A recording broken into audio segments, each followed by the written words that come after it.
Ser podcast. Jesús Callejo, una semana más, bienvenido de nuevo a Ser Historia. ¿Qué tal, Nacho? Bien hallado. Este cronovisor yo creo que es para quedarnos de piedra. De piedras sagradas, ¿eh?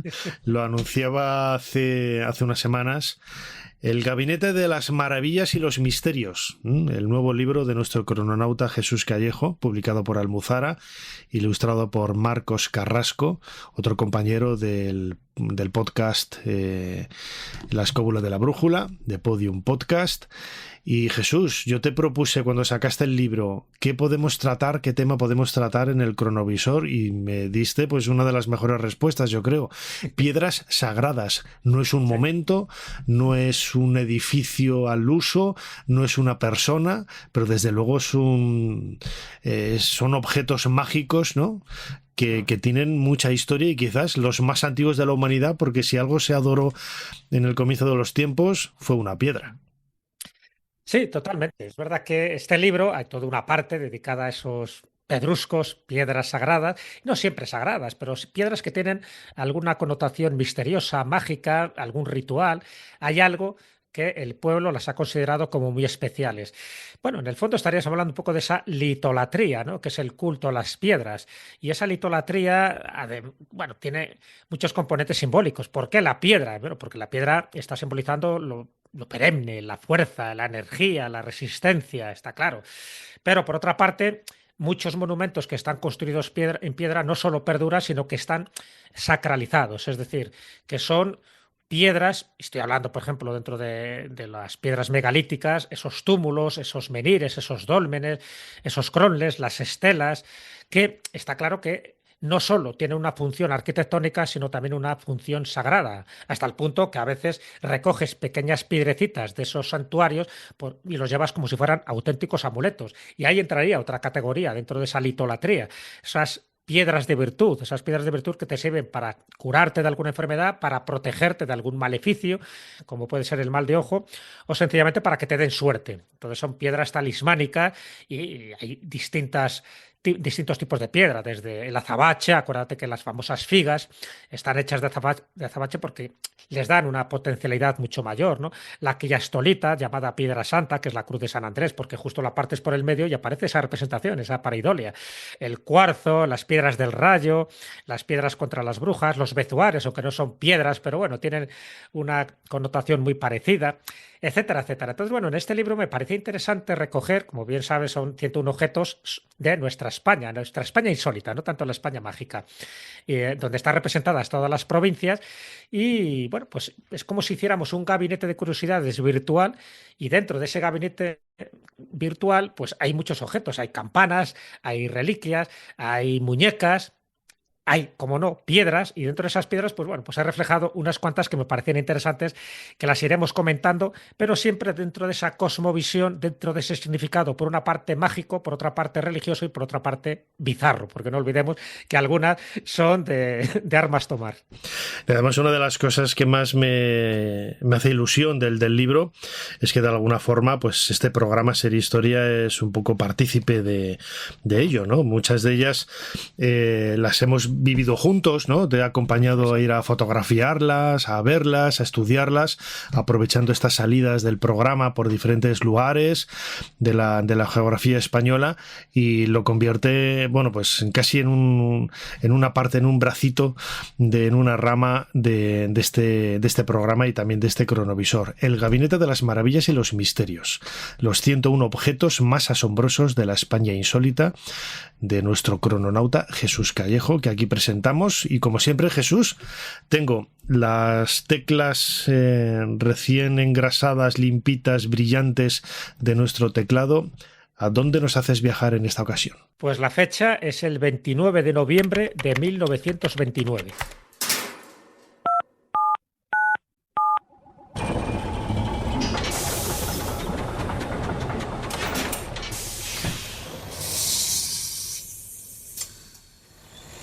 Adelante, pasen.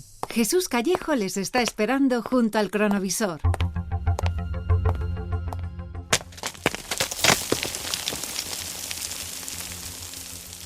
Jesús, están colocando una piedra, imagino que una piedra sagrada. ¿A dónde me has traído? Bueno, ellos creen que es sagrada. Te he traído al santuario de los santos Antonio Abad y de Padua, en Urquiola. Urquiola es un templo católico que está dentro del municipio de Abadiano, en Vizcaya, ni más ni menos te he llevado al País Vasco, que tantas alegrías nos proporciona cada vez que viajamos con Ser Historia para allá. Y el País Vasco, en fin, también le pasa a Galicia y a tantos lugares, pues tiene muchas tradiciones y muchas tradiciones asociadas a estas piedras. ¿Por qué a este lugar y en concreto en esta fecha tan precisa, ¿no? Del 29 de noviembre?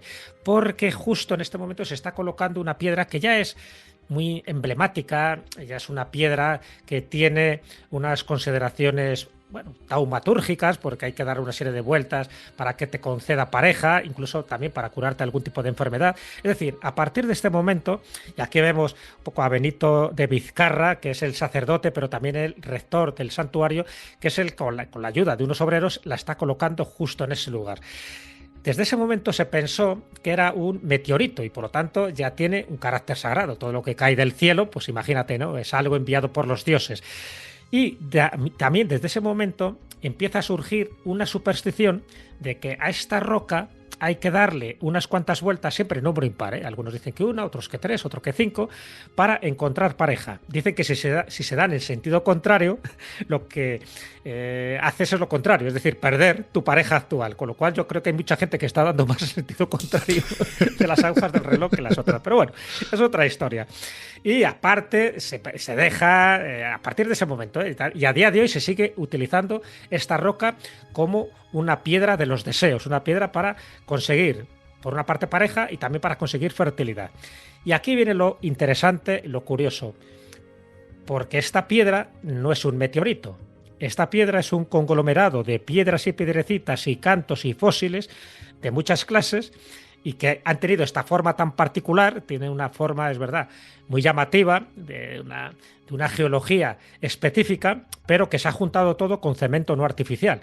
Es decir, no tiene ninguna connotación sagrada ni mágica, pero el pueblo, la creencia, la tradición, lo ha convertido en una piedra a la que tú tienes que rodear y si vas por allí, por este santuario de los santos Antonio Abad, también se llama, tienen los dos nombres, ¿no? De los dos santos, porque la tradición dice que San Antonio de Padua llegó allí, durmió en el hospital de peregrinos en el siglo XIII, y a partir de ahí le dieron ese nombre, ¿no? Bueno, con independencia de todo esto, ya antes había bastantes supersticiones alrededor de conseguir pareja y al conseguir la fertilidad. De hecho, la tradición era clavar alfileres en un lienzo que se hallaba en la sacristía. Y aquí viene también otra de las curiosidades, bueno, dentro de nuestra España mágica, dentro de nuestra España bizarra. Si eran alfileres con cabeza blanca, el novio que te llegaría tendría pelo rubio, y si los alfileres que clavabas era de cabeza negra, pues el novio o la pareja tendría cabello moreno. Bueno, ¿funciona o no funciona? Da igual. Lo importante es que este tipo de supersticiones, de creencias populares, han generado muchísimos, bueno, pues ritos festivos, pero también creencias que, con independencia de que funcione o no funcione, siempre la gente lo va a hacer. La gente te dará vueltas a esta piedra, igual que otras que te comentaré ahora más adelante. ¿Por qué? Porque les hemos dado nosotros, los seres humanos, ese carácter sagrado. Que funcione o no funcione es lo de menos. Claro, me recordaba esta idea que estás comentando, el escarabajo, ¿no? Que hay junto al lago sagrado en Karnak, en Egipto, que también la gente da vueltas en el sentido contrario de las agujas del reloj. En este caso, pues son 7 vueltas, buscando, los chicos buscan dinero, las mujeres buscan pareja, quedarse embarazadas, es decir, todo tipo de bondades. Además, bueno, pues con una tradición que realmente el escarabajo no viene de ahí, viene de otro lugar, no nada tiene que ver con este tipo de tradiciones, es una cosa moderna que yo no sé cuándo nace ni dónde nace, pero lo acabas de decir, ¿no? Ellos creen que es sagrada, es decir, somos nosotros los propios seres humanos los que sacralizamos las cosas. Sí, así es. Yo creo que eso es muy importante tenerlo en cuenta. Tú Y muchas piedras sagradas que tú las ves y dices, ¿y por qué? ¿Por qué se venera?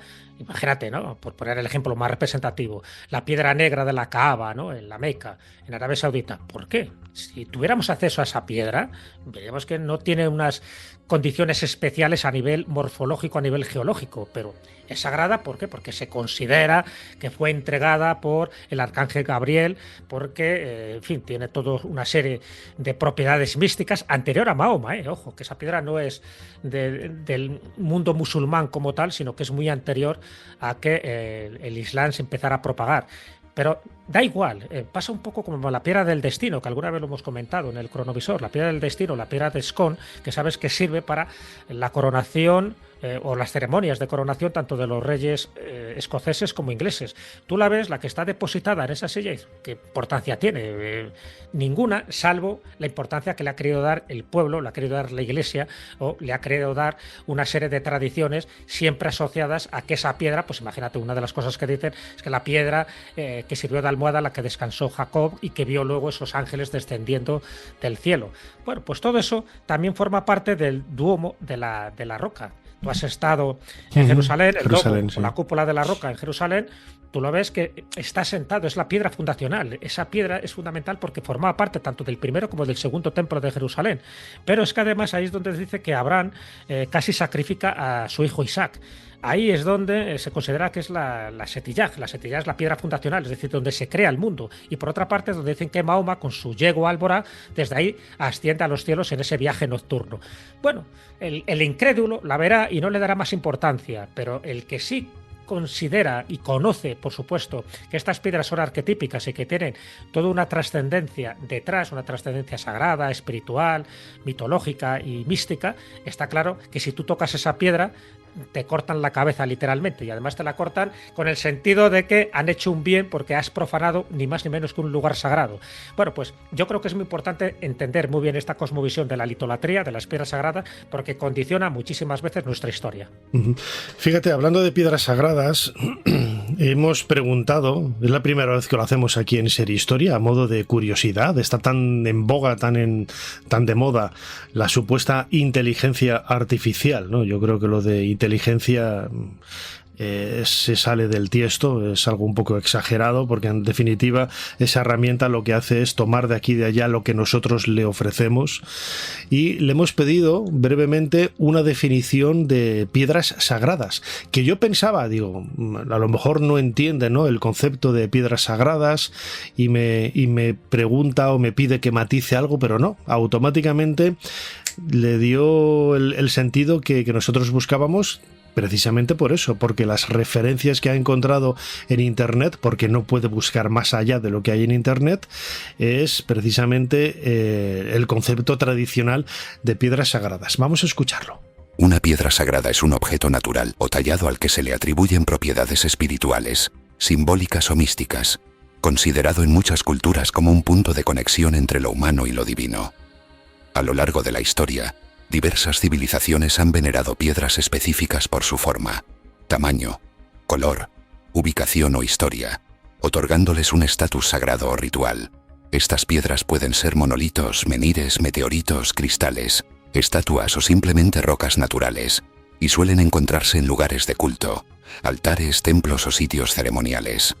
En culturas indígenas, africanas, mesoamericanas, asiáticas y europeas, las piedras sagradas han sido vistas como entidades vivas, guardianas del conocimiento ancestral o manifestaciones de deidades o espíritus. Por ejemplo, en el Islam, la Kaaba contiene la piedra negra, considerada un relicario celestial. En la tradición celta, los menires eran usados como marcadores rituales.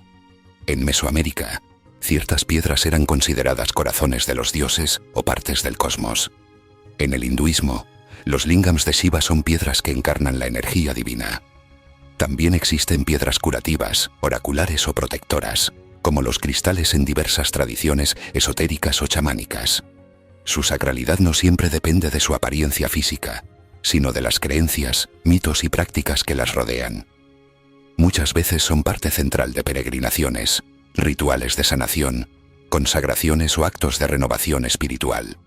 En varios casos, las piedras sagradas marcan la fundación de ciudades o delimitan espacios sagrados, actuando como ejes cósmicos, axis mundi, que unen el cielo, la tierra y el inframundo. Su respeto perdura hasta hoy en múltiples religiones y cosmovisiones, demostrando la profunda relación simbólica entre el ser humano, la naturaleza y lo trascendente.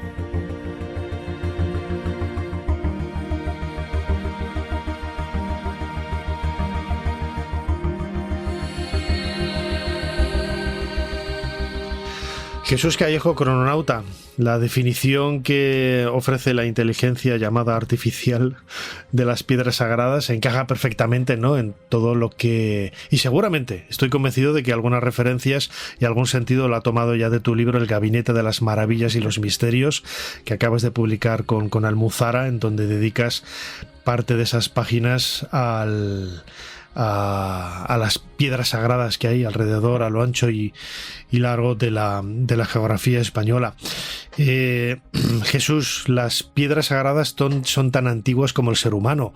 Incluso hoy, cuando vamos a una gran catedral como la de León, la de Burgos y la de Palencia, todas vamos a deambular y profundizamos, ¿no?, en las entrañas de la tierra sobre la que está construida esa catedral, vamos a descubrir que allí se levantaron primero iglesias más modestas, luego santuarios en época prerromana, y si vamos más atrás en el tiempo vamos a encontrar incluso hasta menhires, ¿no?, lo que le da esa sacralidad al lugar, al espacio en donde se levantaron en relación a una piedra. Totalmente, totalmente. Es curioso que algunos lugares religiosos por antonomasia, es decir, lugares de peregrinación, y estoy hablando, por ejemplo, de la Basílica del Pilar o de la Catedral de Toledo, sabes que están fundamentadas sobre piedras sagradas. En el caso del Pilar, como bien sabes, es la famosa columna de jaspe con la que desciende la Virgen en el año 40, cuando ella, por cierto, todavía estaba viva, con lo cual sería una bilocación, no una aparición. Bueno, y esa columna, que no deja de ser un regalo virginal, es lo que luego se convierte, pues, en el epicentro de la primera ermita, que luego con el tiempo es ni más ni menos que la gran basílica, ¿no?, del Pilar. Bueno, pues no deja de ser una piedra sagrada. Si nos vamos a Toledo, en Toledo hay todo un acontecimiento fastuoso, pero que da nombre a la advocación de San Ildefonso como tal. Es decir, cuando la Virgen le pone la casulla, ¿no?, a San Ildefonso, y la piedra de la descensión, es decir, donde supuestamente la Virgen posa sus pies, esa piedra está considerada sagrada y se puede ver en el interior de la Catedral de Toledo. Sería como ese axis mundi, como ese lugar donde conectas el cielo con la tierra. En el fondo, como bien decía esa definición que acabamos de escuchar, estas piedras son depositorios de conocimiento, ¿vale? No un conocimiento científico, no es un conocimiento que tú puedas demostrar, pero sí la tradición ha asociado esa piedra, esa roca, a acontecimientos tan importantes que ha considerado que tienen que ser preservados, y no solo protegidos por una serie de leyes, sino protegidos por un enclave, por un recinto religioso, que puede ser una catedral, una basílica, una ermita, lo que sea. Bueno, pues esto es lo que me llamaba la atención, y por eso, a ver, yo como indagador y buscador de esta España mágica, que en fin, que tanto nos caracteriza, porque procedemos de donde procedemos, de ese crisol de culturas. Por aquí ha pasado pueblos prerromanos, romanos, visigodos, islámicos, hay de todo. Y entonces eso es lo bueno. ¿Y por qué? Porque hay ciertas cosas que se han mantenido con el tiempo, con independencia de la religiosidad que hubiera en ese momento, porque ya se sabía que esa piedra era sagrada desde tiempos inmemoriales. Y no solo estamos hablando de estas grandes piedras en general, ¿no?, que luego se convierten en menhires o que se convierten en piedras megalíticas. Imagínate la Piedra del Rayo. La Piedra del Rayo en muchos museos se puede ver, la gente pasa desapercibida. Dice, ¿y esto qué es? Bueno, la Piedra del Rayo, hoy sabemos que son concreciones de granos de arena fusionadas por el efecto del rayo, ¿no?, que cae. Pero a veces se ha asociado a las hachas pulimentadas neolíticas. Y dice, esta es una piedra del rayo, porque no entendían muy bien cómo se podía hacer un hacha con este pulimento. Dice, pues una piedra del rayo. Y desde ese momento no solo se considera como una pieza arqueológica, sino como una piedra de virtud, una piedra que aleja y que rehuye el rayo. Y la gente se las llevaba encima y las dejaba en sus casas, pensando que de esta forma el rayo no te caería. Y fíjate, en Islandia las llaman las piedras del trueno, en Java dientes del rayo, en Hungría las flechas de Dios, en Cataluña las piedras de Jan, es decir, las piedras del fuego. ¿Qué importancia puede tener ahora, lo que sabemos científicamente, una piedra de estas características? Desde un punto de vista científico, ninguna, pero desde un punto de vista esotérico, espiritual, toda la importancia del mundo hasta el punto de que la conservas en tu casa pensando que eso te va a prevenir de algún mal. Claro, además, fíjate, el hecho de tocar una piedra, puedes sacralizar un espacio, un lugar, y tú estás en él, colocas tus pies en él, pero es algo más intangible, es algo más etéreo, ¿no? En cambio, una piedra la puedes tocar, es algo físico, y eso también crea un vínculo con el ser humano. El ser humano, cuando quiere adorar por medio de esos altares, de esos betilos, de esas figuras sagradas ya desde la prehistoria, lo que quiere son objetos que se puedan tocar, que sean tangibles, algo que tú puedas ver físicamente, ¿no? Insisto, un espacio abierto puede ser un lugar sagrado donde ha existido una aparición, o ha pasado un santo, ha vivido un personaje con cierto halo de santidad, pero la piedra tiene algo que no tienen otros objetos. En primer lugar, que esto ya lo pensaban los antiguos egipcios cuando construían sus templos con piedra, y las casas o los palacios incluso de los faraones con ladrillos de adobe, la piedra es eterna. Exacto, por eso es ese simbolismo que le caracteriza, que es perenne, y por lo tanto te da ese poder, esa fuerza. Por eso las cosas se hacían en piedra, porque sabías que eran más perdurables. Si tú las hacías en madera o las hacías en pergamino, pues en fin, sabes que su periodicidad es más cercana, ¿no?, en el tiempo. Bueno, pues mira, uno de los sitios a los que yo acudí para hacer este libro, uno de los capítulos, es la piedra del venerable de Loscos, ¿no? Fray Domingo Anadón, y esa piedra yo la fui a buscar, se hablaba, tiene unas propiedades increíbles asociadas a este venerable, ¿no? Todavía no ha llegado a beato y tampoco a santo, pero sí que es un personaje muy emblemático de esta localidad de Teruel, y cuando yo la vi me enteré de que este hombre es una piedra que pesa Potosí, ¿no? Y la levantaba como si nada, como si fuera papel de fumar, se colocaba encima para anudarse sus zapatos, y hacía cosas muy llamativas con una piedra que yo intenté levantar y que no podía. Digo, ¿cómo puede ser que este hombre consiguiera el efecto de anular la ley de la gravedad para poder elevarla? Bueno, pues esa piedra se ha convertido en un símbolo de este pueblo, de Loscos. Claro, a eso me refiero, y es un poco lo que tú decías. Es decir, hay algo que se asocia en este caso a un personaje santo, ¿no?, al venerable Anadón, y esa piedra formará parte del museo que me comentaron que van a hacer en breve en la casa donde él habitó durante bastantes años. Bueno, yo creo que eso es muy importante tenerlo en cuenta. Las piedras tienen, ya te digo, un significado, tienen una historia, muchas de ellas tienen un mensaje. Hay piedras que por su forma, el hecho de que estén horadadas, imagínate esas piedras que tienen un agujero en el medio, ya se considera que son especiales. Sirven incluso, si tú dices que miras por una de esas piedras, puedes ver el mundo invisible. De hecho, en el mundo de las hadas, por ejemplo, aparece que esas piedras horadadas sirven para ver a los elfos, para ver a las brujas, para ver, en fin, ese mundo invisible que de otra forma pasaría desapercibido.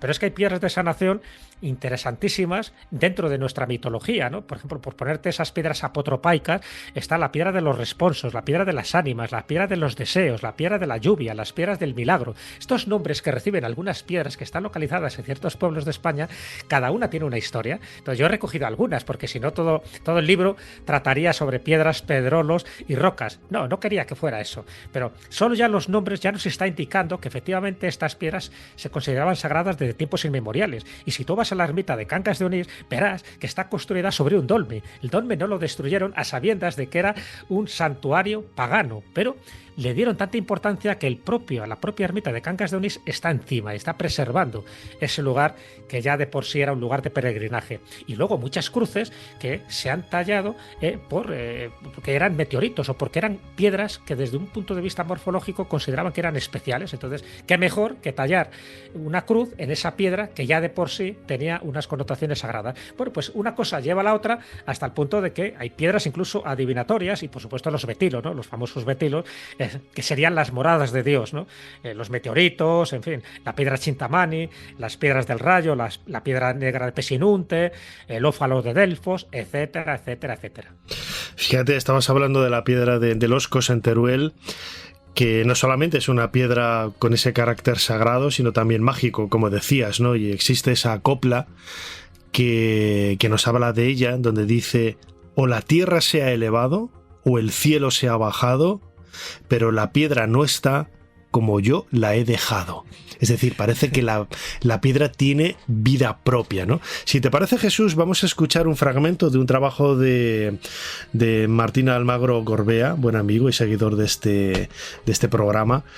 Es el Pope de la arqueología en nuestro país, hablando precisamente de las piedras sagradas, de esos peñascos que ya en el mundo prerromano, que su especialidad tenían ese carácter mágico. Vamos a escucharlo y luego lo comentamos. Las peñas, rocas, cantos o berrocales son un elemento característico del paisaje, en especial en las zonas graníticas occidentales de la península ibérica, como Galicia. Algunas de esas peñas son sacras, pues tienen la particularidad de ser objeto de veneración y de protagonizar mitos y ritos, en ocasiones facilitados por la atracción que suscitan sus formas espectaculares, junto a otras causas difíciles de conocer. Las peñas sacras se denominan de este modo porque conservan asociadas creencias y mitos ancestrales de origen prerromano que indican su carácter sobrenatural, lo que les otorga un gran interés. Deben considerarse procedentes de una tradición animista, cuyo origen se hunde en tiempos ancestrales, pues parece remontar al Paleolítico, cuando el hombre inicia el desarrollo de su capacidad racional y comienza a tener que explicarse el mundo que le rodea con mitos para comprender lo que no podían conocer de otro modo. Aunque esta tradición animista, muy adaptable a los cambios culturales por su simplicidad, ha perdurado en algunos casos hasta la actualidad, las características sobrenaturales y mágicas de una peña se manifiestan en los ritos y mitos asociados a ella, que son tan importantes como la propia peña.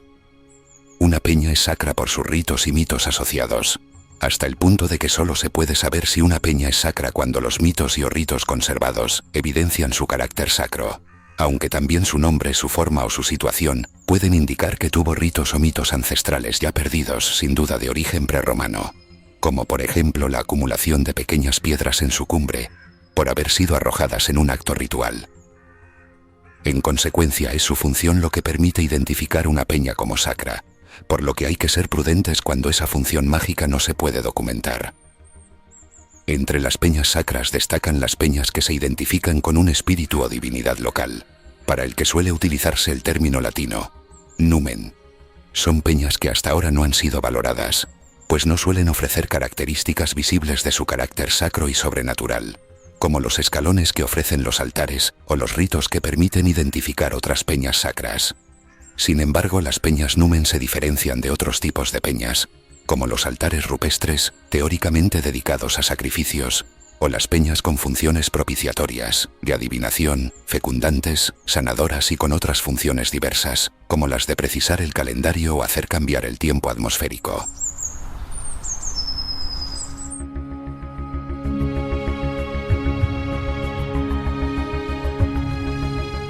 Jesús, escuchábamos ahora un fragmento de un texto de Martín Almagro hablando de esas peñas sagradas, de esas piedras sagradas. La arqueología también las ha estudiado, ¿no? A ver, con cierta distancia, es decir, con cierta, bueno, pues hablando de supersticiones, de magia, de creencias no demostrables, etcétera, etcétera, etcétera. Pero bueno, desde luego que el interés que pone la arqueología, la ciencia oficial en este tipo de objetos, de piedras sagradas, claro, entra dentro de ese conocimiento que hay de los pueblos antiguos, porque si lo dejas de lado, te estás perdiendo quizás no la mitad del conocimiento de esa cultura, sino un porcentaje muy elevado, ¿no? No, totalmente. De hecho, cada vez hay más monografías sobre estas piedras sagradas, sobre estos dólmenes, sobre estos cúmulos donde la piedra tiene un papel fundamental, pero ya no solo eso, sino dando importancia a piedras que pasaban desapercibidas, que ya te digo, pero para una familia, para un pueblo, para una región sí que han tenido su importancia y que muchas veces están vertebradas alrededor de un ritual, ¿no? Hemos comentado antes lo de Urquiola y te pongo otro ejemplo, ¿no? Que además aparece en el libro, que es la muerte pelona. La muerte pelona es una lápida que está en la iglesia de San Miguel, en Tejera de Tietar, en Cáceres, Y no deja de ser una especie de opar, es algo que está ahí incrustado, que no corresponde a la estructura de la iglesia. Pero bueno, por entonces, como bien sabes, se utilizaban piedras o lápidas antiguas para ponerlas como piedras sillares. Y ya si era piedra, pues muchísimo mejor. Además, esta es una lápida granítica que está en esa pared. Y desde mucho tiempo se le apedreaba, tiene una forma muy curiosa porque en el diseño aparece una figura, ¿no?, que ocupa todo el espacio, está en una posición horizontal y no deja de ser un personaje antropomorfo, no deja de ser una lápida de algún personaje que murió en su época y que los expertos lo consideran que es una especie de danzante. Bueno, pues por algún tipo de superstición popular que hubo en esta zona de Cáceres, se pensó que apedrear a esta muerte pelona, a esta figura que parece un danzante, pues te traía suerte. Bueno, ahora ya se ha evitado eso, ¿no?, porque no deja de ser pues un altercado y alterar además también un patrimonio artístico y en este caso arqueológico, pero desde mucho tiempo se hizo así. Luego se ha adivinado, se ha buscado un poco las consecuencias de por qué se apedreaba esta muerte pelona y solo tenía el sentido de que se pensaba que lo que estaba allí representado era una especie de muerte, una función para conjurar la muerte era apedrear a lo que tú considerabas que era una muerte, porque ese danzante está calvo, no tiene ningún tipo de pelo. Bueno, pues ¿por qué alguien lo asocia a la muerte pelona? ¿Por qué eso forma parte de esta iglesia? ¿Por qué al final todo esto ha formado parte de un ritual que se hacía en fiestas muy concretas? Pues porque el pueblo consideraba que era así. Llámalo tradición, llámalo superstición, pero da igual. Eso son las cosas que me llaman la atención. ¿Por qué aparecen este tipo de piedras? Igual que la estela del milagro en Fromista, en Palencia, ¿no?, donde está ubicada una estela conmemorando un milagro eucarístico que ocurrió ni más ni menos que en el siglo XV.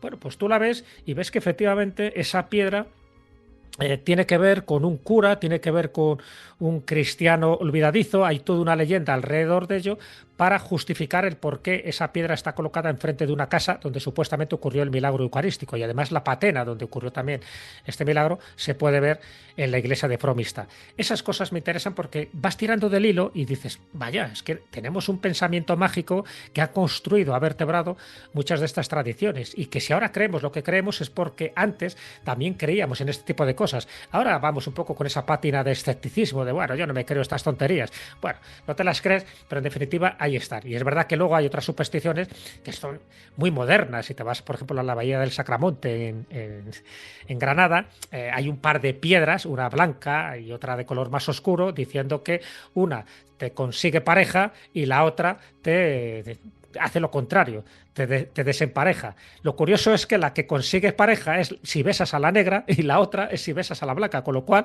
el simbolismo lo han cambiado. El que ha inventado la superstición no sabía muy bien cómo interpretar esa especie de simbolismo, que lo ha hecho al revés desde mi punto de vista.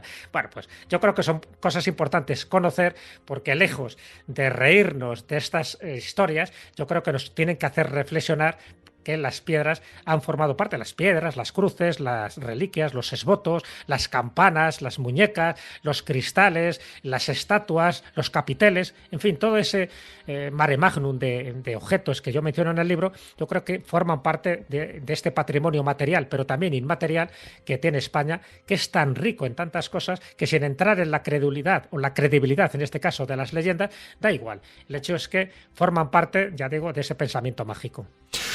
Muy bien, toda esta historia de objetos mágicos, de piedras sagradas, de amuletos, de estatuas, de santos, también lo podemos encontrar en este nuevo libro de nuestro crononauta Jesús Callejo, El Gabinete de las Maravillas y los Misterios, los 101 objetos más asombrosos de la España insólita, con ilustraciones de Marcos Carrasco, buen amigo, también miembro de esa escóbula de la brújula, donde Jesús Callejo es el director de este podcast maravilloso en Podium Podcast. Jesús Callejo, como siempre, enhorabuena por este nuevo trabajo y, una vez más, muchísimas gracias por habernos ayudado a hacer un poquito más de historia. Muchísimas gracias a ti, Nacho, y como bien decías al principio, este libro no hubiera sido lo mismo y no hubiera indagado en los mismos lugares si no hubiéramos hecho estos viajes de Ser Historia buscando precisamente esos escenarios, esos lugares, esos marcos incomparables que tanto nos maravillan y que por supuesto tanta historia tienen. Y qué bien nos lo pasamos, claro que sí. Y qué bien lo pasamos. Para no perderte ningún episodio, síguenos en la aplicación o la web de la SER, Podium Podcast o tu plataforma de audio favorita.